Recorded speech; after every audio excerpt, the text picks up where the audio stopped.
Hey guys, இப்போ பார்த்தீங்கன்னா நம்ம ரீசெண்டாக வந்து குற்றாலம் போயிட்டு குற்றாலத்துலேருந்து செங்கோட்டை போய் செங்கோட்டையிலேருந்து கேஎஸ்ஆர்டிசி கேரளா பஸ் பிடிச்சி தென்மலைன்ற ஒரு ஏரியாவுக்கு தான் போயிருந்தோம். அந்த தென்மலையில் பார்த்தீங்கன்னா கேரளாவில் வந்து ஃபேமஸான ஒரு டேம் ஒன்று இருக்குது. பஸ்ஸு பார்த்தீங்கன்னா ஹில்ஸில் வந்து ஃபாரஸ்ட்டுக்குள்ளே தான் போயிட்டு இருந்துச்சு. நல்லா இருந்துச்சு பார்க்க. அப்படி நம்ம பஸ்ஸில் ட்ராவல் பண்ணிகிட்டு இருக்கும்போது இடையில பார்த்தீங்கன்னா ஃபுல்லாக ரப்பர் தோட்டம் தான் அதிகமாக இருந்துச்சு. நம்ம அந்த டேம்கிட்ட போயிட்டோம்னா டேமில் வந்து என்ட்ரன்ஸ் ஃபீஸ் பார்த்தீங்கன்னா 30 rupees 30 ரூபா சார்ஜஸ் பண்ணுறாங்க. அங்கே உள்ளே போய் பார்த்தோம்னா டேமோட அந்த வியூலாம் வந்து சூப்பராக இருந்துச்சு. ஓப்பனிங் டைம் பார்த்தீங்கன்னா விசிட் பண்ணுற டைம் வந்து மார்னிங் 9 AM ஈவினிங் வந்து 5 PM வரை டைம் இருக்குது.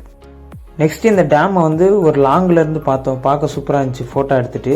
இந்த டேமில் பார்த்தீங்கன்னா வந்து பவர் ஸ்டேஷனும் இருக்குது. இது மூலமாக வந்து எலக்ட்ரிசிட்டி வந்து ப்ரொடியூஸ் பண்ணுறாங்க. நெக்ஸ்ட்டு பார்த்தீங்கன்னா புனலூர் வரையும் ட்ராவல் பண்ணியிருந்தோம் பக்கத்தில். அங்கே பார்த்தீங்கன்னா ஒரு மலை ஃபுல்லாக பார்த்தீங்கன்னா அன்னாசி பைனாப்பிளோட கார்டன் தான் அதிகமாக இருந்துச்சு. நெக்ஸ்ட்டு ஃபோட்டோ எடுத்துகிட்டு அங்கேருந்து நம்ம கிளம்பியாச்சு. இந்த மாதிரி கேரளா சீரீஸ் வந்து வீடியோ அதிகமாக வந்துக்கிட்டு இருக்கு. மறக்காமல் நம்ம சேனலை சப்ஸ்கிரைப் பண்ணியிருக்கேன். இந்த வீடியோவுக்கு ஒரு லைக் பண்ணிடுங்க.